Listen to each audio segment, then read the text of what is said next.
خوبید؟ قرار بود این پورتافیلتر دلونگی رو باز و بس کنم ببینید، چون من بازش کرده بودم یادم رفته ویدیو بگیرم. الان خواستم یه ویدیو بگیرم که دیگه ببینید چجوری باز و بس میشه. الان اوراق شده شو ببینید، دونه دونه از اجزاش کنم همش مشخص هم باشه.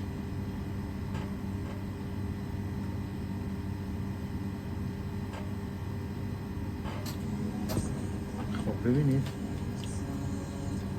این مشکیه قرار میگیره توی این حالت توری ماننده، بعد یه سوراخ داره اینجا، خیلی دقت کنید. این سوراخه باید حتما تو این سوراخه قرار بگیره، یعنی این اگر اشتباه ببندینش موقعی که میخواین این پیچ رو صفر کنید اینو میشونه. خیلی احتیاط کنید که خیلی خطرناک، ولی اینو حتما باید باز کنید، تمیزش کنید. بعد چجوری این اتفاق میفته اینا اینقدر مثلا حالت کثیف میشه؟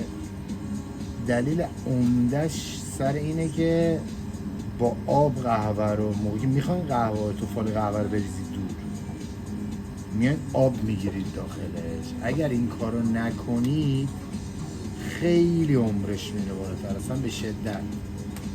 که یعنی چجوری؟ با یه دونه، چون این حالت واشر داره باید دقت کنید واشرش هم نبرید. یه حالت ته چنگال خیلی مناسبه براش. اگه چیز دیگه ندارید توفاله رو بریزید بیرون، بعد با یه دستمال اینجوری تمیزش کنید، نه که بگیرید زیر آب. زیر آب که میگیریدش اکثرا خراب میشه. دقت کنید اینو برم داخل این واشر گذاشتم، اون زیری مشکیه هم که گذاشتم که این سوراخ رد بشه. حالا این پشم اگه بذاره این سوراخ رو میایم از تو این رد میکنیم، ببینید اینجوری و همین قشنگ ردش میکنیم، اصلا هیچ چیز زوری نیست. ببینید قشنگ رد میشه.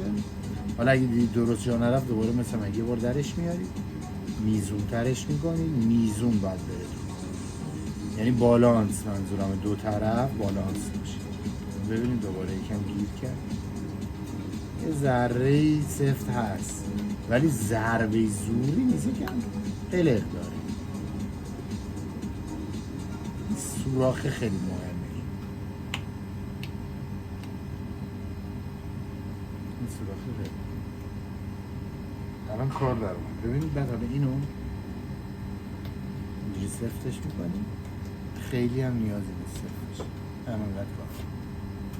ببینید قشنگ این تو راستاش قرار گرفت، همه چی اوکی. میبینید اینا پوی سفتش کرد، خیلی هم سفتش نکنید لطفا. اینم که دیگه قشنگ سر جاش قرار میگیره، دو تا حالت شافتی داره اینجوری میفته توی این داخل. تموم شده، دستگاه آماده است بریم به مشتری. امیدوارم که این چیزا که من بهتون یاد میدم کمکتون کنه. نه لایک میخوام نه سابسکرایب، هیچ کدوم از اینا رو نمیخوام، فقط چی مثل همیشه نگاه زیباتون. من فقط همین رو میخوام. حالا دوباره ویدیو میگیرم، نگران نباشید، انقدر براتون ویدیو میگیرم خسته شید بگید دیگه ویدیو نگیرم. بای بای.